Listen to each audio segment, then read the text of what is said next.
Hello, dear viewers. Welcome back to another episode of Movies I'd Love to Fix. I'm your host, and on this week's episode, we will be fixing the 2019 final entry into the Skywalker saga, Star Wars: Rise of Skywalker, or Rise of the Skywalker, or The Rise of Skywalker, or whatever the hell of Skywalker, because yeah, this title was very confusing. The ticket said one thing, the poster said another, the trailer said another, blah, blah, blah. It doesn't matter. And we will be fixing that right here, right now. And here we go. Somehow, Palpatine has returned. Somehow, that line made it all the way through pre-production. Somehow, that line was read in the script, and someone said, let's go ahead with that. Rather than actually coming up with a concrete reason to explain how Palpatine returned, somehow they just thought this would be better.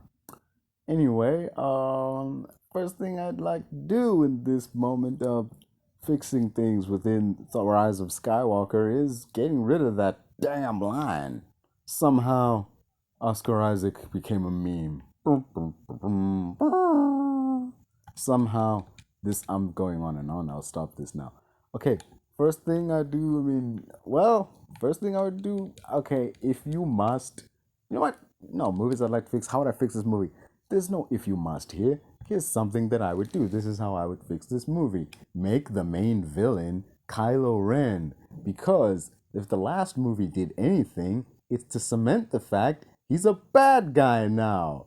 In the first movie, he killed his dad. In the second movie, he tried to kill his mom. You don't just come back from that. You don't just get to, say, okay, I'm good now after one quick fight and a reveal that the voices in your head were just the freaking space demon that is Palpatine.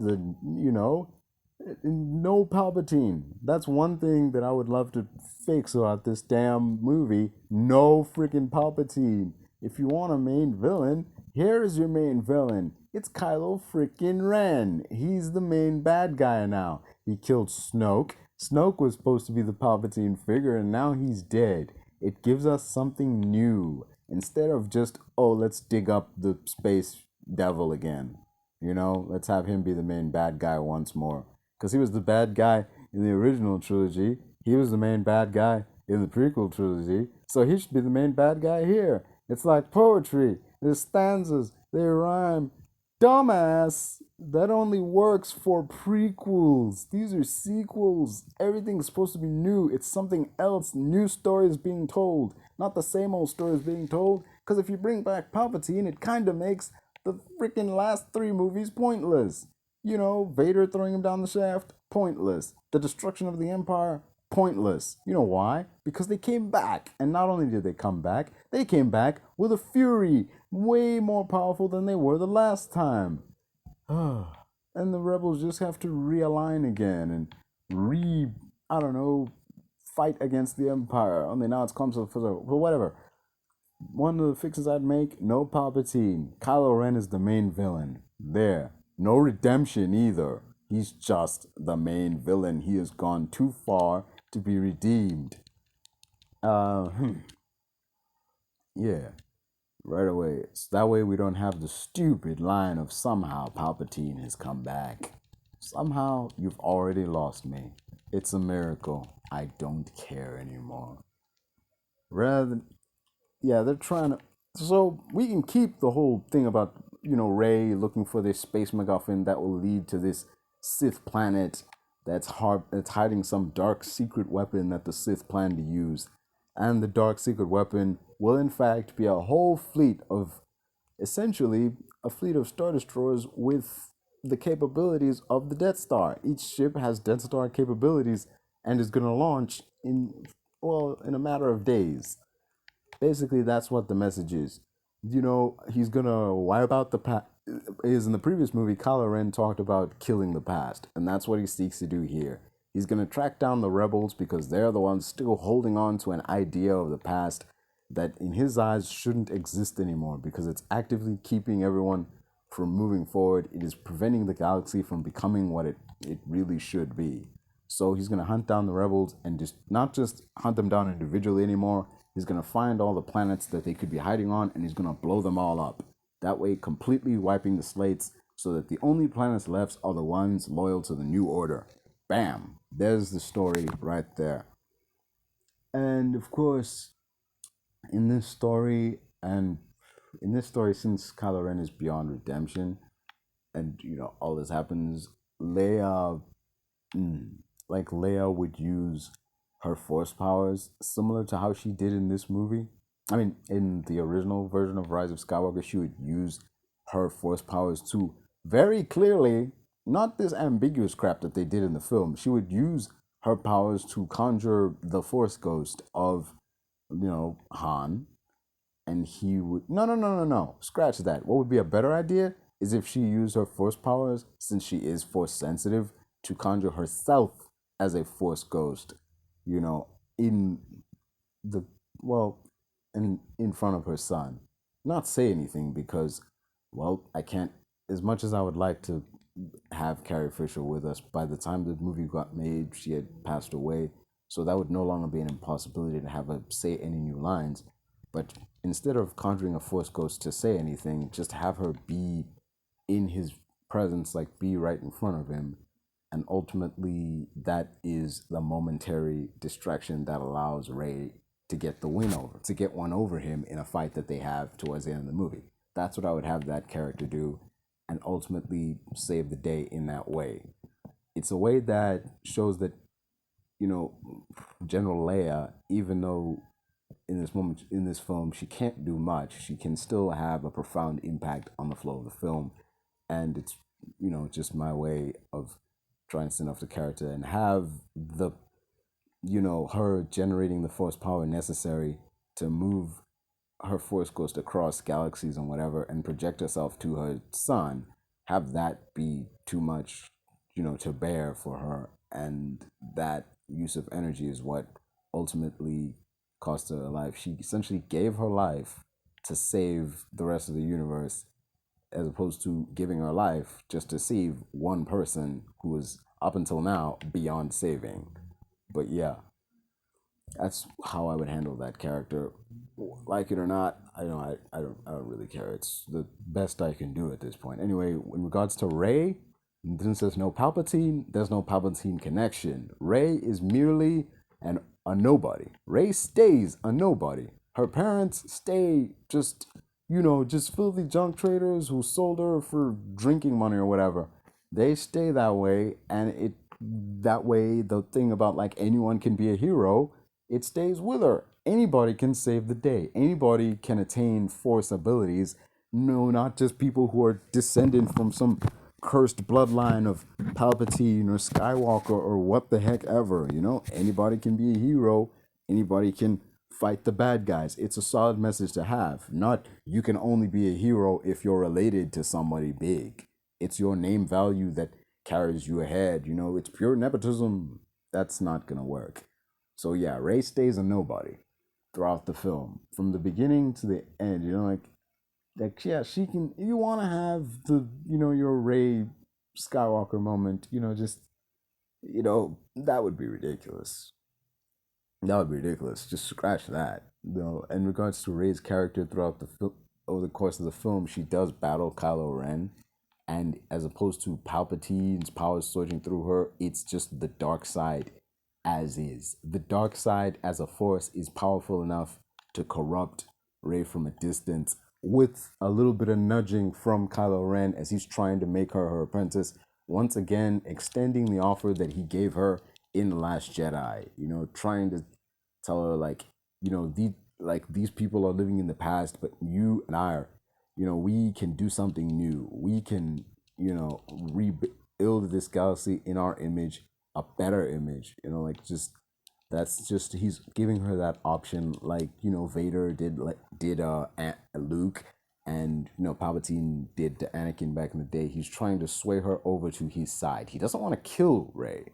He wants her to be on his side. He wants that powerful apprentice, as much as he knows that she is a huge threat to his order and needs to be taken care of. Just imagine what she could do if she was on their side and working with them. That's his mission throughout the film. He's not just sitting in a chair somewhere. So then, yeah, they do battle. Over the course of later on in the third act, but over the course of this film, Ray and the rebels like Finn and Poe and C-3PO are searching for this MacGuffin that will lead them to this Sith planet that uh, Kylo Ren is now sitting on, surrounded by his Knights of Ren. That is actually no, not surrounded by his stuff. He's surrounded by Death Troopers, and the people he's sending. No, the Knights of Ren. Definitely, he's being protected by his knights, and the persisting threat over the course of the film will be the Death Troopers. These are like, because back in the Star Wars comics, there were these. They were like, how the Nazis had like regular Nazi soldiers, and then you had like the SS guys. They're like that, like they're like the uber. They're like really dangerous types, man. Like they're the kind of guys who would be bodyguards for Darth Vader. Darth Vader doesn't need a bodyguard, but if he was gonna be bodyguarded by anybody, it's gonna be these dudes. Like that's kind of who he sends after them, and while he surrounds himself with his knights. So that's the threat. Like they're traveling from, so Ray and the rebels, well, Finn and Poe and C-3PO and BB-8 are traveling from point to point trying to find clues that will lead them to this MacGuffin that is a map for, that leads them straight to the Sith base where all these ships are. That's what all this is doing. That's what they're doing as the story progresses. Meanwhile, Kylo Ren is arming his ships and they're preparing to, launch in a matter of days. It'll all this will wrap up in a matter of days. And he tries to make a deal with her midway through the film about like join me. Like just join me and call off the rebels, end this now. I won't like no harm. Well, this doesn't have to keep going. We don't have to fight. This doesn't have to continue as it stands now. We can wrap this up right now. No problem. Just you and me ruling hand in hand. You by my side, remaking the galaxy in our image. Like that's my offer. Take it or leave it. But I really hope you take it. Things like that. That'll happen, and she'll reject it initially. But like over the course of the film, she'll start to change, and you'll see her becoming, more like leaning a little bit more into the darker side of things in regards to her and her friends being hunted by these death troopers, how they on multiple occasions come close to death because of these guys, and to the point that C-3PO is badly injured, like seriously messed up, like verging on near death, or near shutting off. Well, he's a droid, so death isn't really a thing. He's more like on the verge of shut off. So it pays off that line of just taking one last look, sir, at my friends.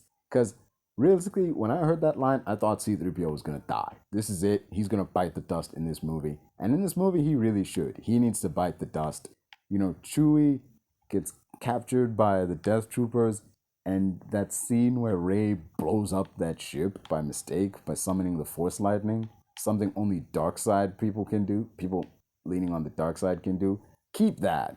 We keep that in the film. She blows up a ship using that Force Lightning to show like it's this whole all that she's gone through, all that she's lost, it is starting to get to her, and it is making her hateful and angry towards the dark side. Not just the dark side, but it's making her hateful and angry to everything the dark side represents.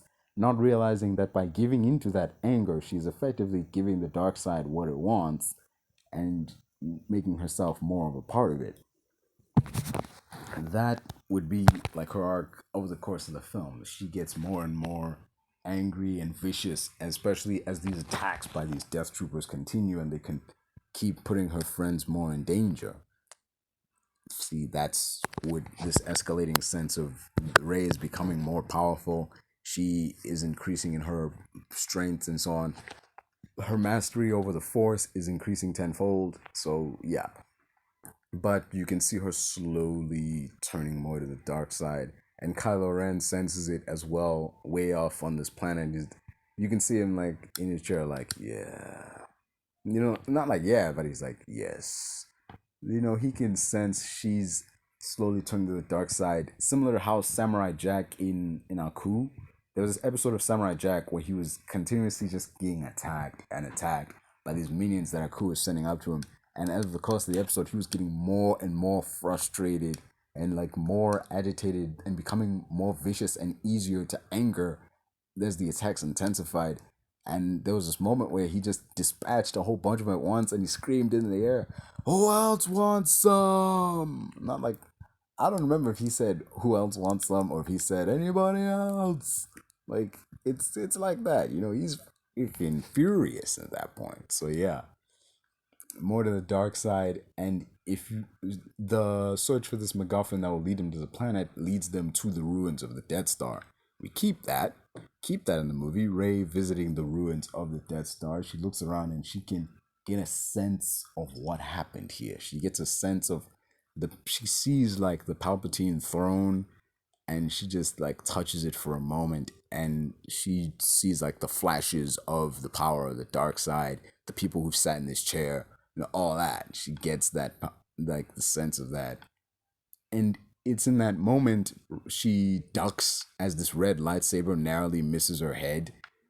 She thinks she might be getting attacked by kyloren, but it's in fact, this evil version of her staring back at her, like full Sith Rey looking back at her, looking to do battle. And they do battle throughout this ship. They're like trashing things, like machinery is flying everywhere, lightsabers, like it's a full on duel, light side, dark side, that kind of shit. An internal struggle is playing out internally, and it ends with Rey just absolutely decapitating dark, like Sith Rey's head, and she's standing there all like furious, like, and Finn just walks in like, whoa, what the hell? And in that moment, she like shoots him this look, and in her eyes, there's this like, damn man.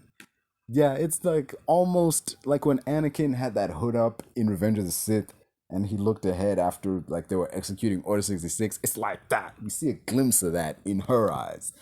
Like, ooh, baby. Like she's almost full tilt now.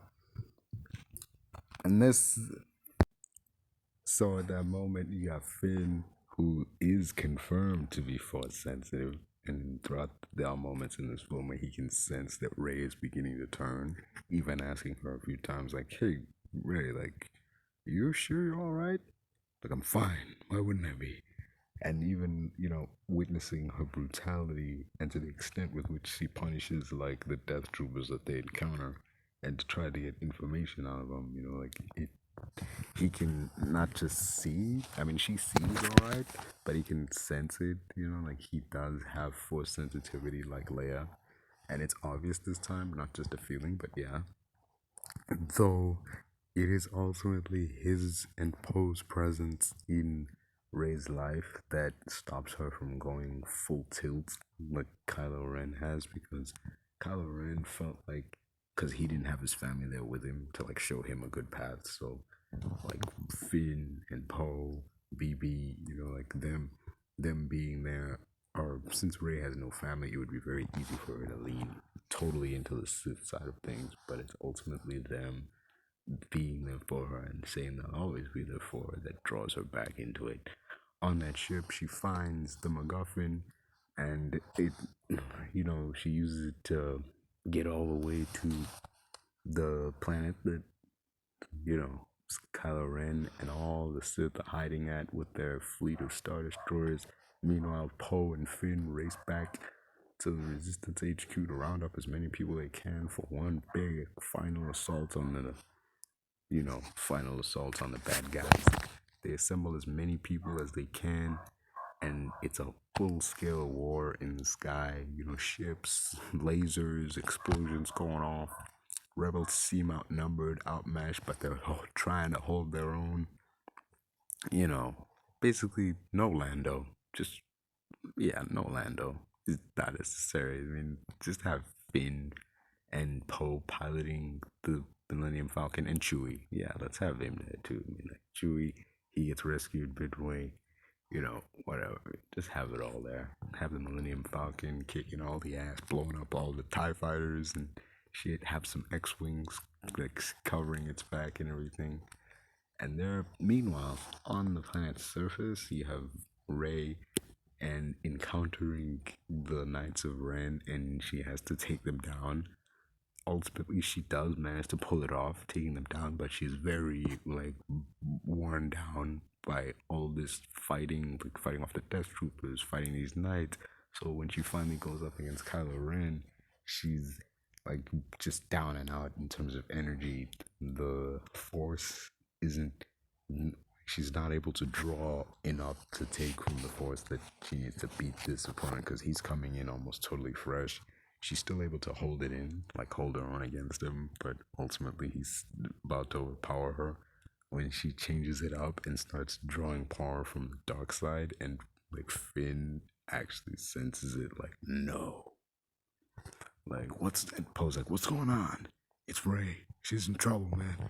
And they, like, momentarily they try to divert, but like they can't. There's a whole war, an entire army going between them and, you know, them and getting to their friend.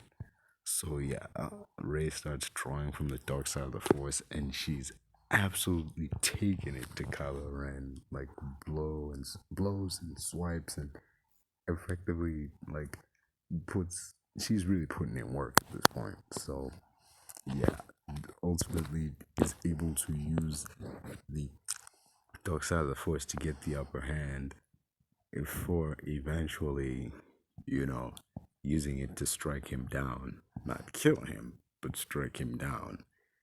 And so, as like he's even cutting off his arm, yeah, let's have him lose an arm. He loses an arm because, Skywalkers be losing limbs out here. So, whoosh, off goes his hand, his saber goes flying, but it lands like nearby. And she's won, essentially.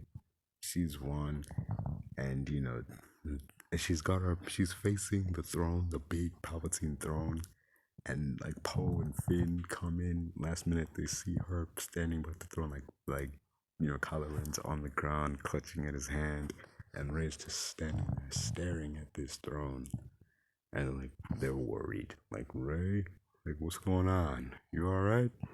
Like, and there's this creeping like worried, and she can feel all of them, all like the Sith, all those voices in her head telling her to take her rightful place as the head of the Sith, to end this war for good.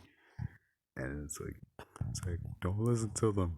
Like they're just, just don't do it. Like they're that typical, like trying to convince your friend to come back to the light side. But ultimately it is the, she hears their voices. She's not looking at no point does she turn to look at them. She can just hear them. She can hear them as like seemingly distant voices in her head, but eventually they cut out. Her eyes like flash like she's full on Sith now, and she summons this lightning, shoots it up right up into the sky, and like Palps did with that huge display in Rise of Skywalker. But instead of attacking the rebels, she uses that lightning display to attack all the Star Destroyers, all the TIE fighters, everything. She wipes them like clean out of the sky, and whatever's left is just decimated by the rebels. She uses the dark side for good. Yeah, she's able to channel that power into using the dark side for good. That may not be how the Force works, but I don't care. This is how I would do it. This is how it works when, my freaking version of it. That's how I would close it off. And Kylo Ren, after seeing this, it's like, no, what have you done? It's like that moment with Obi-Wan and Anakin where it's like, you are meant to destroy the Sith, not join them. Only it's inverted, like, because he's pissed, because in his eyes, like, him, like, we were meant to just create a new world, not, just dredge up the old one. We were meant to, establish a new world, not burn it to the ground, just so the old one can live. And with his like one good hand, he grabs the lightsaber, uses the Force to summon it, and he runs at her. And in like that flash, that final like one last move in a samurai fight, the two samurais are running at each other. There's a and we just see them both standing on opposite ends, and then one of them falls to the ground. Yeah, that happens. That happens. Dude just gets absolutely cut in half.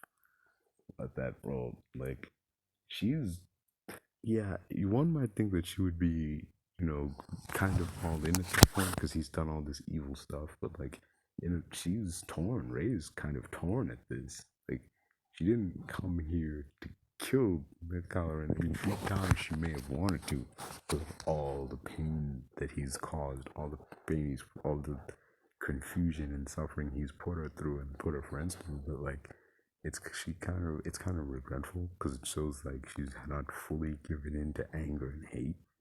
She did have anger and hate for him, but she hasn't fully given into it. She did have the hope that she could beat him and put a stop to this without killing him, but now that she realizes she can't. So the film ends with, the the rebels defeat the First Order. The day is saved, and they're beginning the process of rebuilding. They all regroup back on that planet.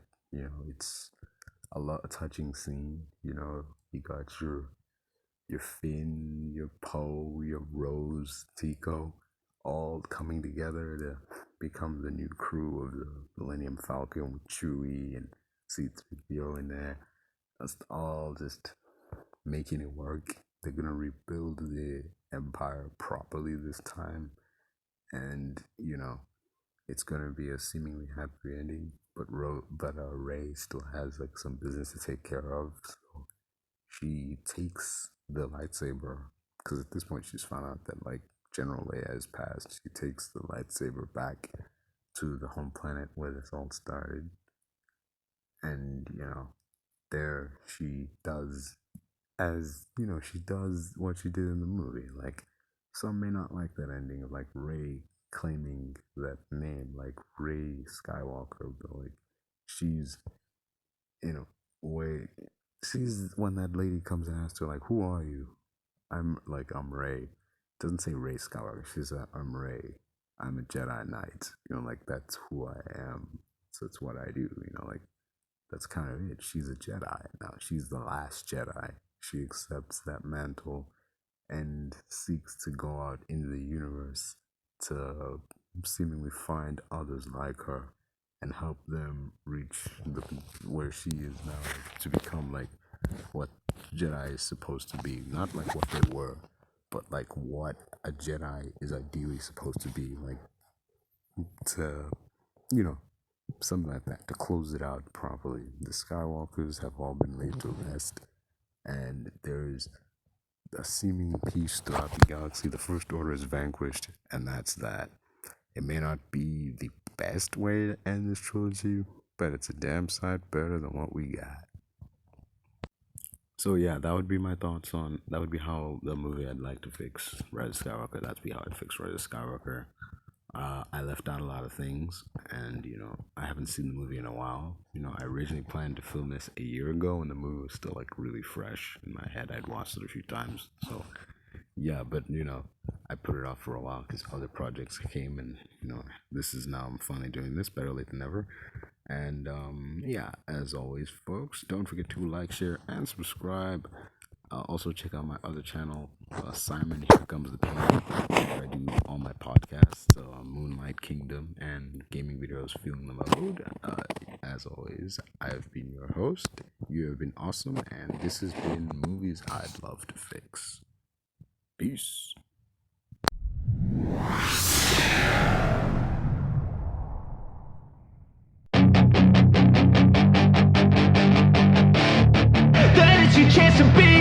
Hey kid, don't ever let them get inside your head. They'll tell you what to do in life instead of everything you know that you could get. Don't let them guide your life towards regret. I'll fight for what I love with every breath. My past is filled with things I won't forget. I use them all to push me to my best. So treat the worst of times just like a test. If only I could go back in time, I'd tell myself that everything will end up alright. Just push yourself, test yourself, figure out what you like, and find your limits, don't be rigid, always work towards a prime. Surround yourself with open minds, people can change your life. A few friends with intent can help you feel alive. Find a passion, take some action, and with a little time, just be patient, make a statement, try to enjoy your life. They'll try to kick you while you're down, they wanna rise up while you drown. They wanna fill your head with doubt, they're silently scared that you'll figure it out. I'll make it look like I'm losing, won't bother hiding my bruises. And when they finally think you're wounded, then it's your chance to be ruthless.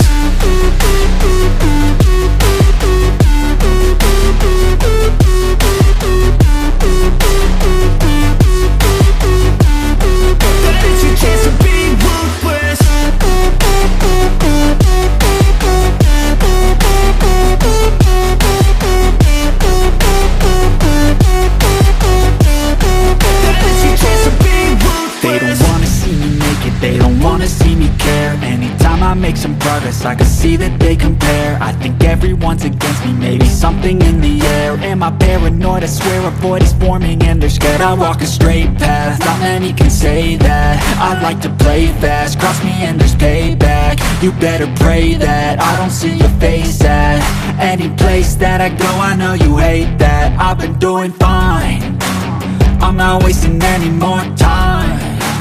I live for the fight and the climb, and I think that the pain that's deep inside is what defines.